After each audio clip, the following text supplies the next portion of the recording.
నమస్కారం అండి. మేము ఫారెన్ మెడికల్ గ్రాడ్యుయేట్స్ అండి. మేము డాక్టర్లుగా చదువుకొని కూడా ఈ రోజు రోడ్ల మీద నిలబడాల్సిన అవసరం మాకు లేదు. మేమందరికీ సేవ చేయాలని చెప్పి రూపాయి స్టైఫండ్ లేకపోయినా కూడా మేము ఆల్రెడీ సంవత్సరం చేసి వచ్చామండి.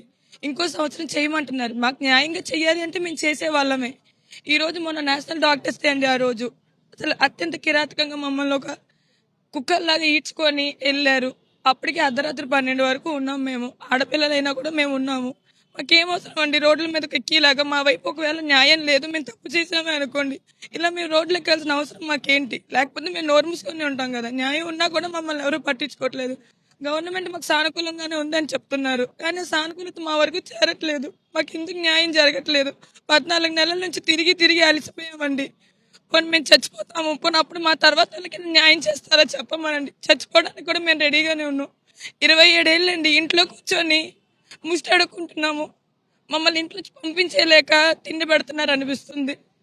కనీసం మా ఇంట్లో కుక్కకైనా అదేదో పని కాపలైనా కాస్తుంది. నేను దానికి కూడా పనికి రావట్లేదు. మా ఇంట్లో చదువుకొని వచ్చి మేము రోజుల మీద ఎందుకు ఇలా నిలబడాలి? మేము ఏమైనా తప్పు చేసామా? అన్యాయంగా మేము ఏమైనా మా డిగ్రీలు తప్పు డిగ్రీలు పెట్టుకొని వచ్చేసి తప్పు డిగ్రీలు ఉన్న వాళ్ళు కూడా న్యాయంగా చెల్లుబాటు అవుతున్నారు. ఇక్కడ ఒరిజినల్ డిగ్రీలు పెట్టుకొని కష్టపడి చదువుకొని మాకు ఇక్కడ ఒక ఎగ్జామ్ ఉంటుందండి. దాని పాస్ పర్సంటేజ్ 6. అంటే 30,000 మంది రాస్తే 2,000 మంది పాస్ అయ్యాం మేము. ఏపీలో 70 మంది పాస్ అయ్యారు. అంత కష్టమైంది రాసొచ్చి కూడా ఈ రోజు మమ్మల్ని డాక్టర్లుగా గుర్తించండి గుర్తించండి అని అడుక్కుంటున్నాం. 13 నెలలు అయిపోయి 14 నెలలు దాటుతుంది. ఎవరూ పట్టించుకోరు. ఎందుకు పట్టించుకోరో తెలియదు. మేము అవసరం లేదా? పోనీ అవసరం లేదని మాకు ఎన్ఓసీలు ఇవ్వమనండి. పక్క రాష్ట్రాలకు వెళ్తాం. అక్కడ డాక్టర్ల అవసరం చాలా ఉంది. అక్కడికైనా వెళ్ళిపోతాం మేము. ఇక్కడ ఉంచుతారు, ఎందుకో చెప్పరు. కానీ మేము ఇక్కడే వెట్టి చాకరీలు మాత్రం చెయ్యాలి. స్టైఫండ్ కూడా మేము ప్రభుత్వం మీద ప్రెషర్ పెట్టలేదు. ఎందుకంటే మేము సాయం చేయాలి, సేవ చేయాలని దీంట్లోకి వచ్చాము. అంతేగాని ఇలా రోడ్ల మీద నిలబడి కనీసం అడుక్కున్న వాళ్ళకి చిల్లరైనా వేస్తున్నారు. మాకు అది కూడా లేదు. ఇళ్లలో అడుక్కొని అడగడానికి కూడా మాకు చాలా అసహ్యంగా ఉంది. 27 ఏళ్ళు వచ్చిన తర్వాత మాకంటూ ఆత్మాభిమానం కూడా ఒకటి ఉంటుందండి.